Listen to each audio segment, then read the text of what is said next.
I'm Nightmaaron, and welcome back to The Letter.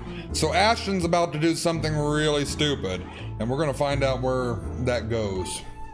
The sun hangs lower when I stumble back into consciousness and drag myself downstairs. Around this time, the patrons usually start to trickle in from the main lounge until it reaches a peak around midnight. Today, however, it remains thin. But considering what day it isn't too worrisome for the kind of business G runs.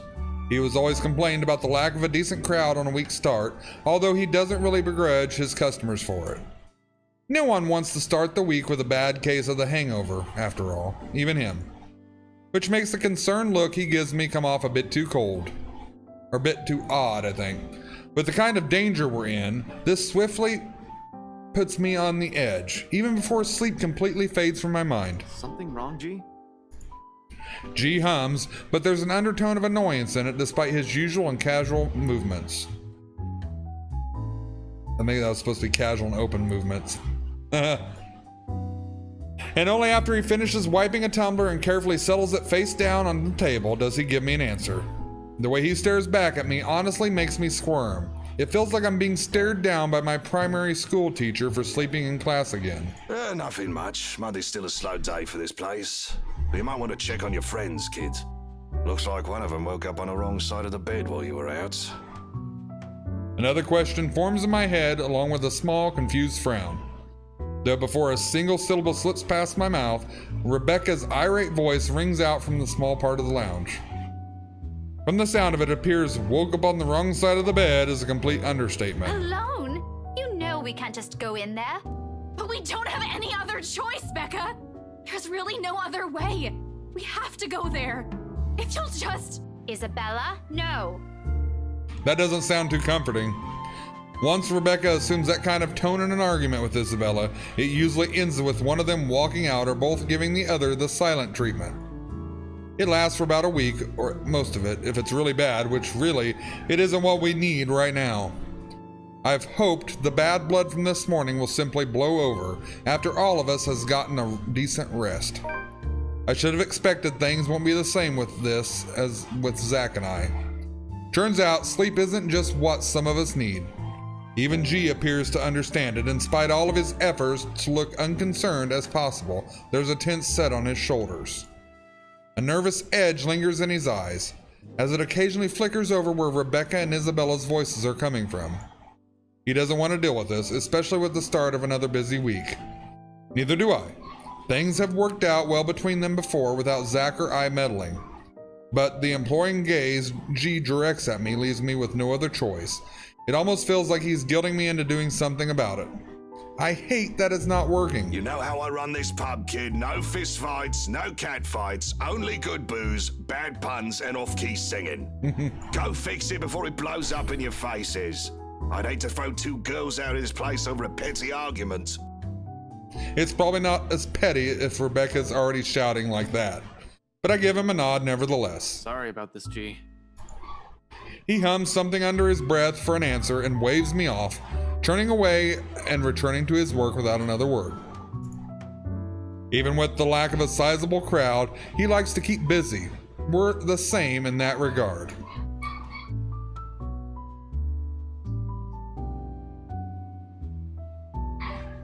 I thought I just heard something weird in my house.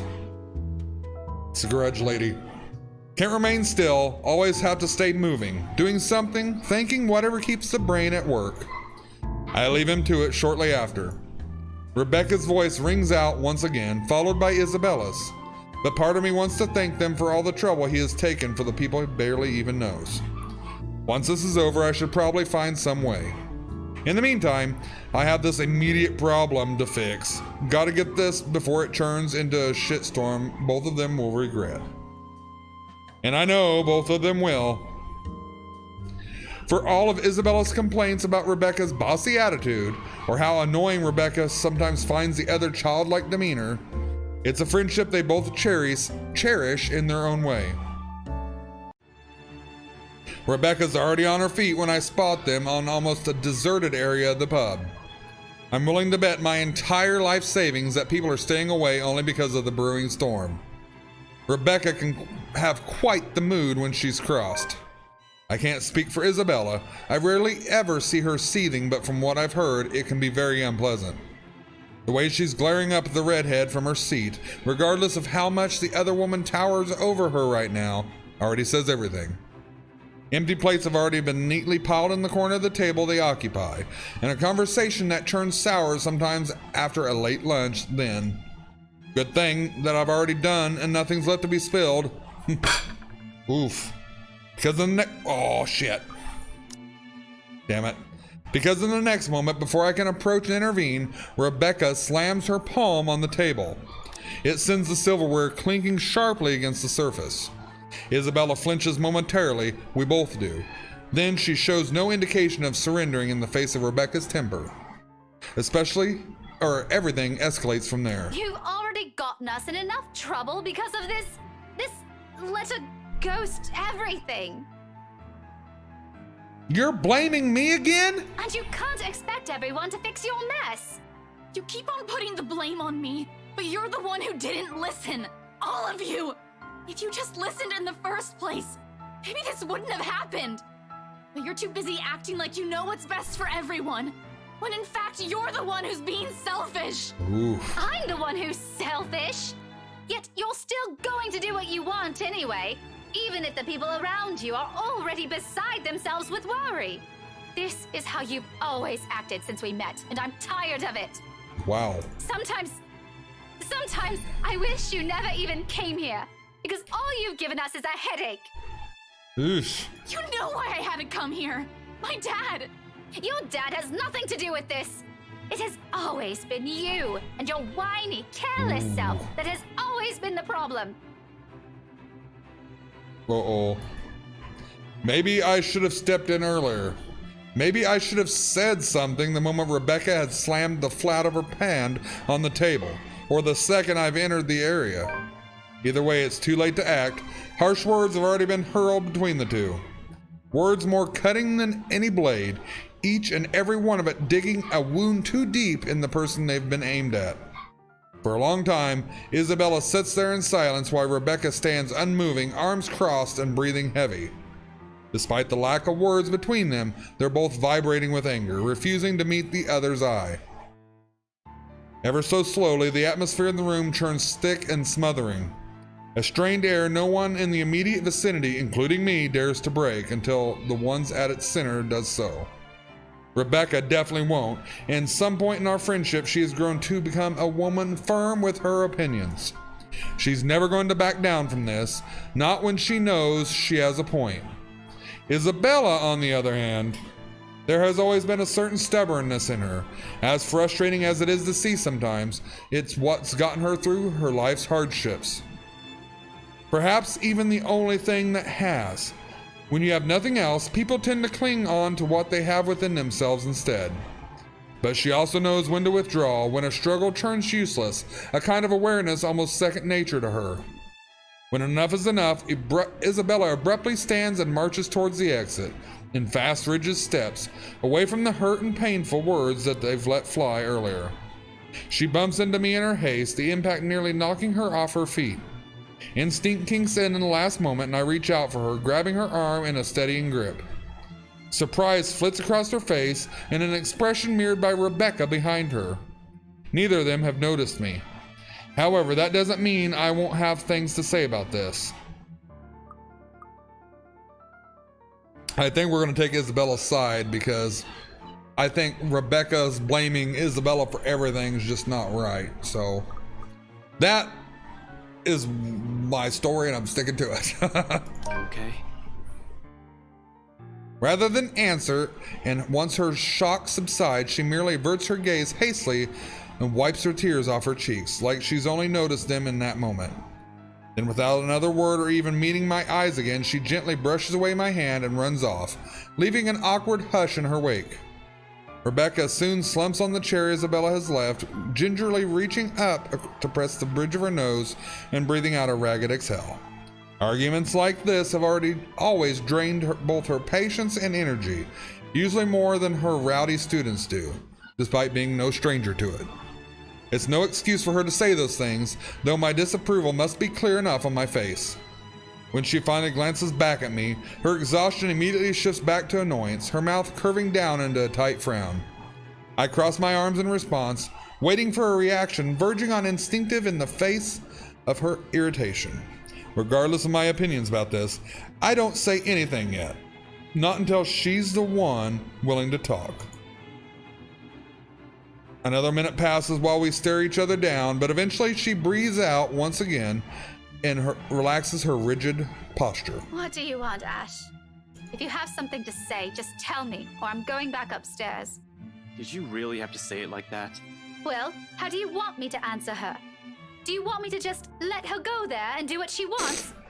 I know you won't be too happy if I did that. That's a low blow, Rebecca. Even for you. We all know she wasn't even planning on staying here this long. There was no need to bring it up if all you wanted to do was stop her. Did you even see how she's acting? She's not a child anymore. Even my students can do better. Becca, she'll listen if you'll just ask her properly. I know you mean well and you do have a point, but please be a little more thoughtful next time. Go think about it for a while. By some miracle, the whole discussion ends right there. Rebecca elects to stay silent, or at least it's how she seems when a moment or two passes and she says nothing. A rare occurrence when she's almost always has something on her mind. Only an uneasy atmosphere hangs in the air when I finally decide to remove myself from the room. She doesn't stop me. Instead, something inexplicable flickers momentarily in her eyes, one that quickly disappears until only a vague notion of it remains in her memory. But in that one exchange, I've caught a short, clear glimpse of what has shifted, of what's inevitable. So much has changed throughout the years. We will never be the same person we once were. And if it's for the better, we've yet to know. A lull has descended in the main lounge once I return.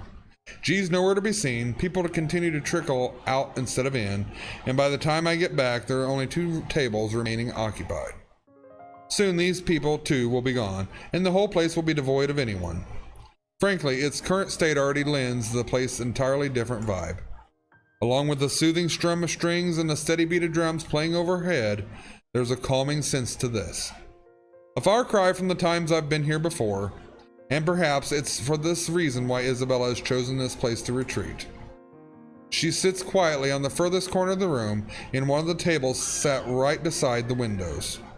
G usually keeps the curtains closed around this hour, but a small portion of it has been pulled back, revealing the busy streets outside. The late afternoon light splits right through it, outlining her small form and pooling on the surface of the table where both her arms rest. In her hands, she flips a folded piece of paper, turning it from one side to the other without any purpose. The letter. A small frown creases her forehead while she stares at it. Yet there's something oddly tranquil in the picture she's unknowingly painted. Something I can't bring myself to disturb, if only for a few seconds. It's one of those moments again. The rare ones. The ones where she's too quiet, too still, and complete opposite of her usual self, but it's these that often leave a mark. Not her cheery disposition or her lively attitude, but these short few seconds of wordless silence when the softest sighs and the slightest movements sing louder. The smallest minuscule things that you tell about a person and her strength more than words can express. It's these that crave a vivid memory, no matter how brief it lasts. She glares at me, annoyed, and just like that, all of it melts away. Gone is the stillness, replaced quickly by the teasing and friendly jibes. Back again to what we're used to, what's easy, what's familiar, where every truth we hope to convey regrettably goes unsaid between us. You're going to destroy an important piece of evidence if you keep doing that, Belle. But she's far from angry. A bit upset, maybe. Who wouldn't be? While I do agree with Rebecca, her words still hit below the belt. Regardless, Isabella doesn't seem like she'll start shouting at me. At least compared to every other people I've aggravated, intentionally or otherwise. Some light talk may just do the trick and coax her out of this mood. Come on. If you keep staring at the table like that, you're going to bore a hole on it. I really don't want to OG a new table. He'll pick the most expensive one and leave me begging on the streets. She levels a quick glance at me, her expression dry and impassive enough to drain every color out of the room. It's as if I've just told a terrible joke and she's expecting there'll be more of it. Really now. She needs to give me more credit than that. My jokes are funny when I want them to be. I really don't care. I'd even take pictures and post them online. Go away, Ash. I don't want to talk right now. Yet it sounds half-hearted at best. Like what's happening has already sapped every bit of energy in her, and all that's left are words. Pretty soon, those two will lose their meaning and leave a hollow shell in their wake. It's already unusual to see her like this. Everything has already gone to shit. I'd like at least this one thing to stay normal.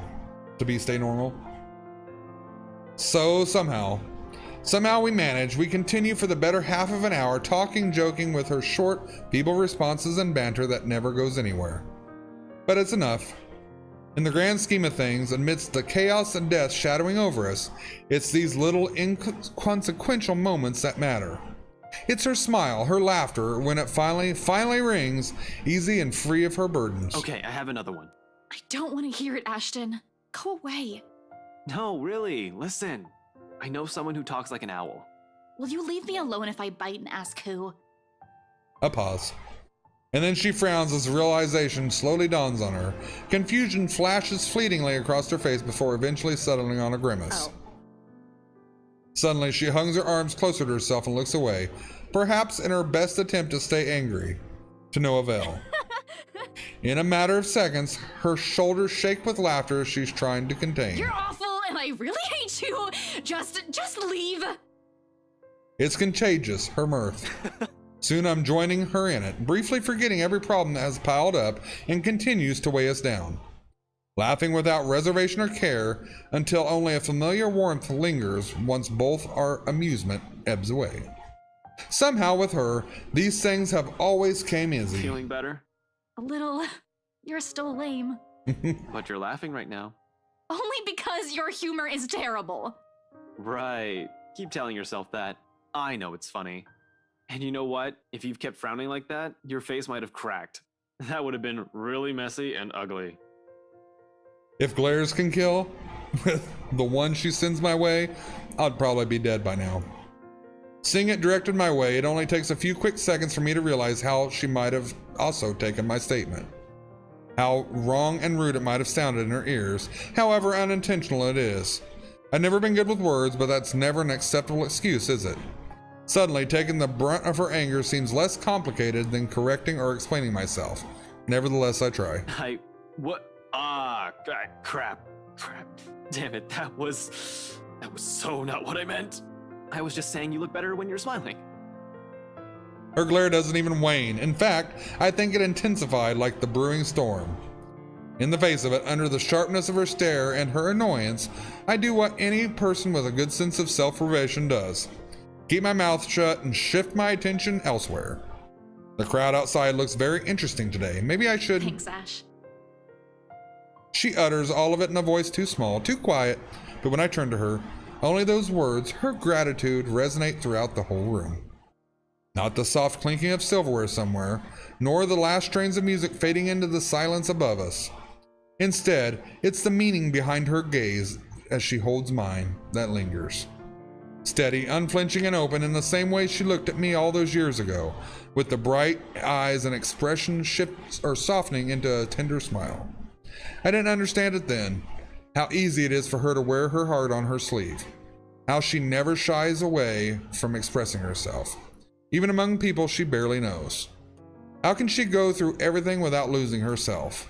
Now, it's among the hundreds, the thousands that hang unspoken between us, trivial little things with worth still too big to put into words.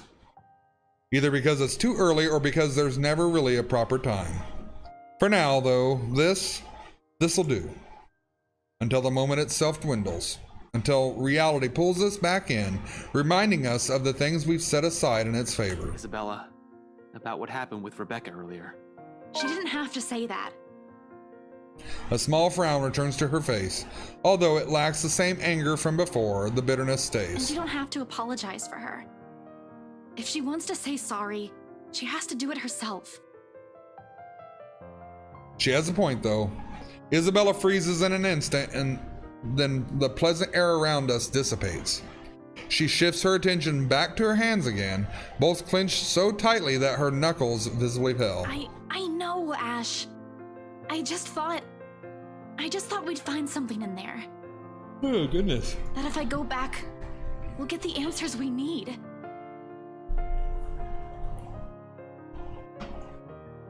I found the letter there, so maybe, right? It's not that I don't agree with her. Hell, I've been considering the same thing. It's only the only lead we have, after all. But Rebecca also has a point, and I will always agree with, no matter how desperate I am. It's not going to be a simple walk in the park. Who knows what we might find in there? If she comes with me, I won't be able to guarantee her safety. She'll be even in greater danger. Hence, alone. Exactly as I have told Zach. If there's a need to go back to that accursed place, I'm doing it on my own. Whether or not the rest of them agree with this plan, it's inconsequential. Their well-being is the top priority, and I'm not just about to drag them in there with me. So I tell her as much, despite the determination and desperation in her eyes, anything to keep her safe. I can't let you do that, or it's dangerous. Oh, choices, choices, choices! It is dangerous, and I really can't let her do that. So, what would make her more apt to not going?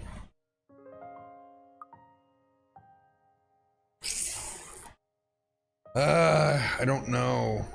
I can't let you do that. I can't let you do that, Belle. Ash, the people living in that place now, they were with me during the open house. They have to know. They're in as much trouble as we are. I know, but it's risky. It's dangerous. We don't know what you might find in there. Or if you'll even find anything. What if you see her again? What if she goes after you? What are you going to do? For all we know, it might be a dead end.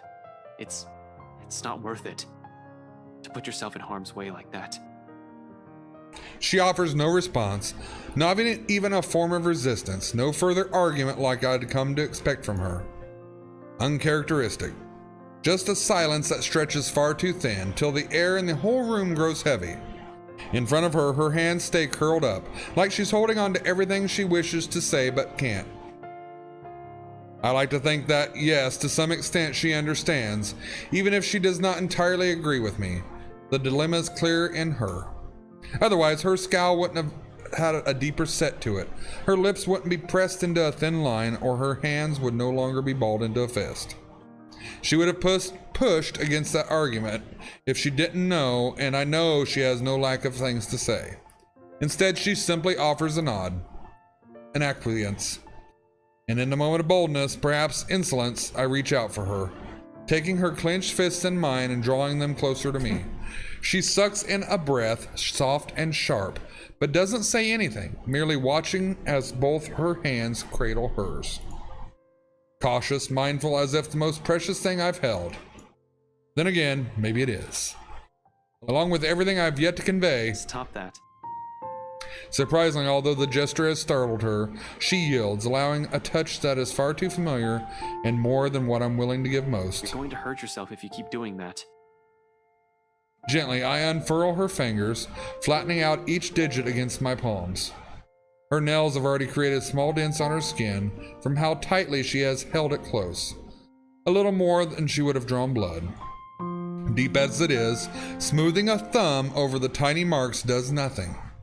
But it's a small gesture we both find comfort in amidst this chaos, and all at once the tension lifts. Her expression softens, the lines of her shoulders ease, and it is only after her lips curve up into a faint smile that I let go, giving her hand one last squeeze before returning it to her. Part of me wants to tell her, admit that it's exactly what I'm planning tonight. What good will it do, though? I've already told Zach one person is enough. Hell, simply letting someone in on the plan makes me iffy. Broadening that circle and revealing too much would just cause another pointless concern. But someone has to be aware of it, at least where I'm heading off to, in case things don't pan out. Expect the worst, even if I've only intended to do a quick survey of the place. In my own words, risky. It's best that I simply leave it as it is for now. Isabella doesn't need to be burdened with the worry of my entire scheme and trails. I stand up as soon as footsteps shuffle from the next room, its cadence slow and hesitant. Shortly, Rebecca comes into view, clutching her hands firmly in front of her and sporting the same uncertainty in her face. She casts me a curious-y look and then shifts a nervous one to Isabella, who studies her with an almost hopeful gleam in her eyes.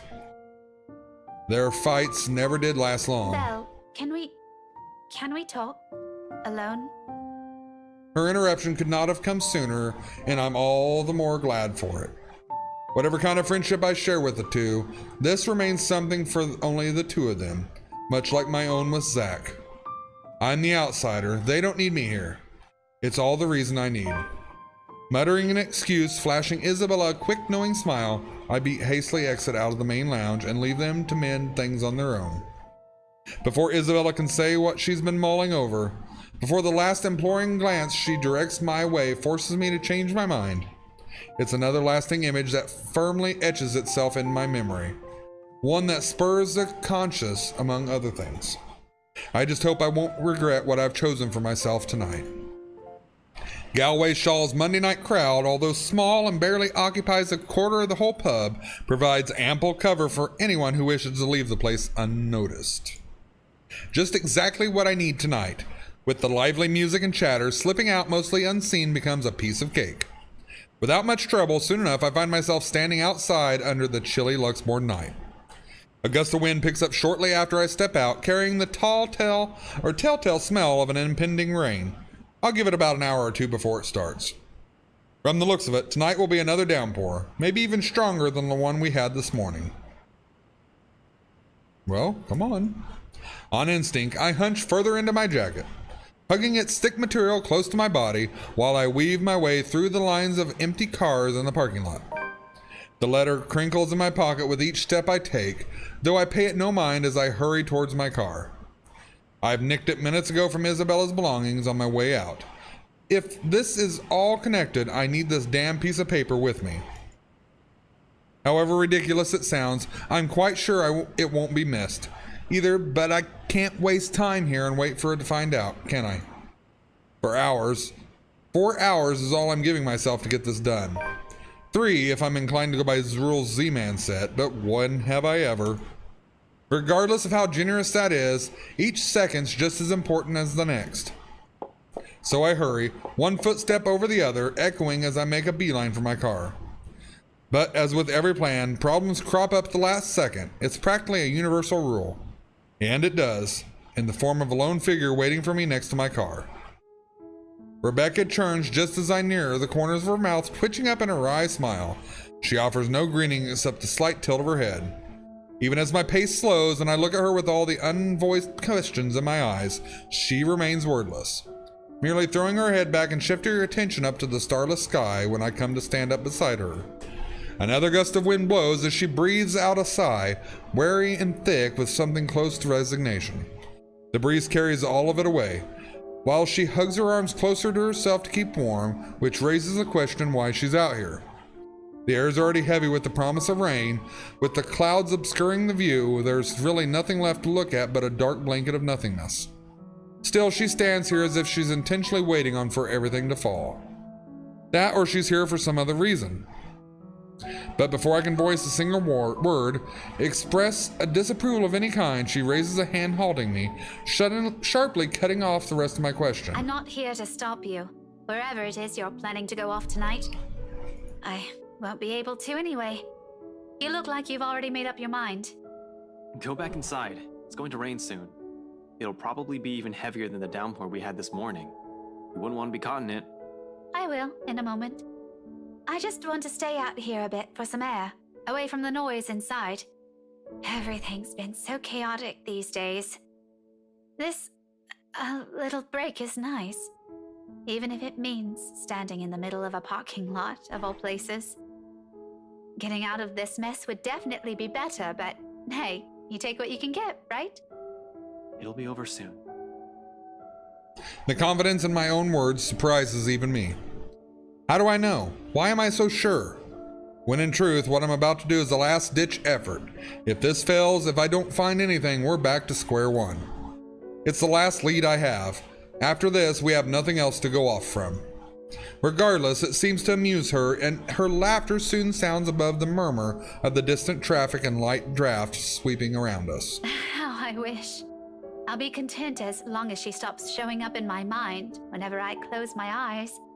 I think that may take some time. The brain doesn't easily forget trauma. I can try. But, you know, it also did a lot to us. Tell me about it. The back of my head's still smarting from my fall last night. Not that kind. I'm talking about us. As people. I hate to admit it, but this whole deal with the ghost, with the curse, it also brought out an ugly side to us. To all of us. And it made me realize plenty of things. About myself, about us. Rebecca trails off. Suddenly a pensive expression spreads across her face. I've seen it countless times before. And every time I see it on her, it usually followed by a memory, a silly story, or even something embarrassing I've said from childhood. Unlike me, who will much rather forget, she remembers each of them so easily. And after a short bout of silence, when she smiles, I know this is one of those times again. Do you remember that one time, back in secondary? Which one? We did a lot of dumb things back then. Well, I did, but you get the point. Mandy. I thought you still don't like her. Don't tell me you've kept in contact with her. Are you guys friends now or something? Oh no. We do see each other sometimes. On the way to work or when I go out for lunch, but it's nothing like that. We're not friends. Not in this lifetime. I don't think so. I don't think we'll ever get along, but if it wasn't for her, we wouldn't even be friends, yeah? You stood up for me that day. And from then on, things have changed. If you guys don't remember, there's kind of like a love triangle going on between Becca, Ashton, and Isabella. Ashton loves Isabella, but Isabella doesn't know that. And Becca loves Ashton, but Ashton doesn't know that. So it's a mess. She makes it sound like I'm some sort of hero. Mandy was in the wrong. Of course I'll defend her. If no one's going to stand up for her, who else will? Chances are it would have escalated in who knows. Maybe she would have stopped going to school or transferred. Any decent human with an ounce of sense would know better. I acted because I know what I'm doing is right. It's as simple as that. Yet she smiles as if it's worth more than that. A fondness that goes beyond nostalgia. I guess what I'm trying to get at is, this time, I don't want this to go unsaid. You know, just in case something happens. Ash, I've always been in love with you. She says it so plainly, holding my gaze and in a voice too frank, that her admission stuns me into silence. Like the wind has suddenly been knocked out of me in one fell swoop. No words will form, not even a single coherent thought, as the meaning of her words bear down on me. Nevertheless, she continues, desperate to express everything she has kept to herself all these years. This is what the fondness is. Why, for her, it weighs heavier than any feelings of nostalgia can carry. Since that time in secondary, since I made that promise to never leave, I've always truly loved you. Afterward, there is a relief, a weight suddenly being lifted from her shoulders after so long. She closes her eyes and lets out a breath. When she looks back to me, though, there's nothing but hope in them, eyes that are searching for an answer. Facing the sincerity behind her words, I find myself grasping, scrambling for the words. Because as much as this pains me to admit, I can't give her the same affection she's asking from me. We might have spent so many years alongside each other. Hell, we practically grew up together. But that never automatically means I'll ever hold the feelings that goes beyond the boundaries of friendship. I do appreciate her presence in my life, and I'm more than glad that she has stuck with me even through the toughest moments. Even when she finds me difficult or aggravating. However, it's really all there is to it. She's a close, important friend to me, but nothing more. Rebecca, I draw in a breath, ragged and unsure. uncertain of which words to put together so it will hurt her less, so the wounds they might leave won't be a deep scar.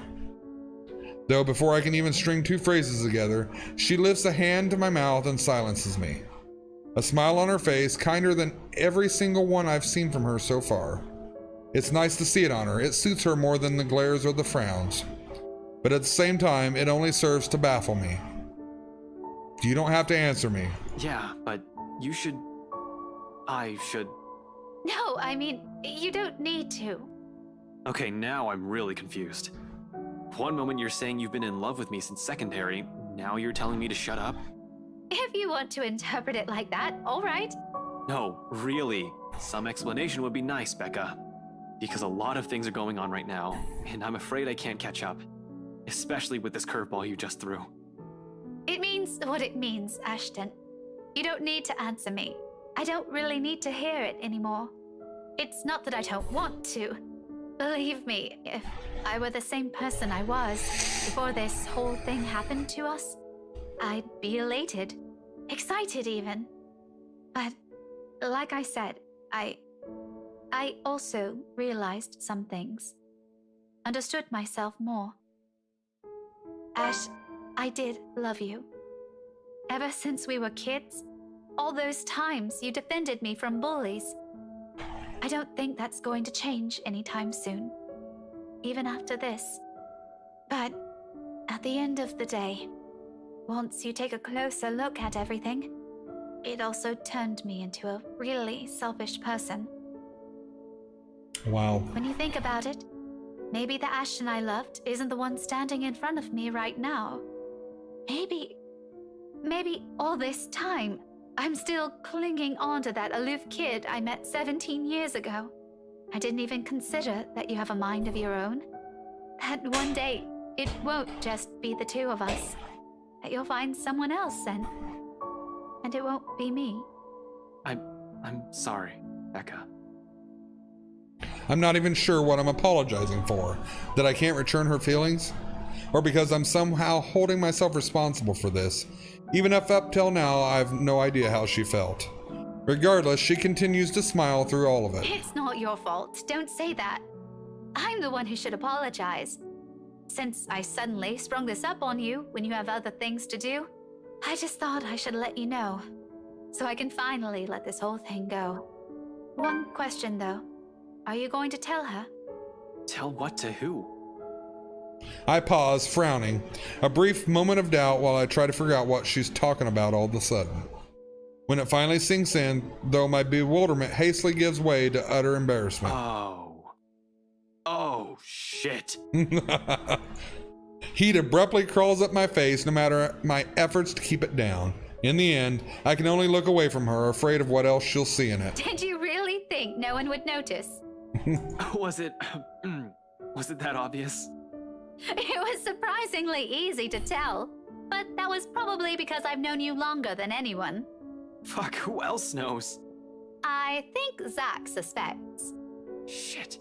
You're embarrassingly lame when you're trying too hard.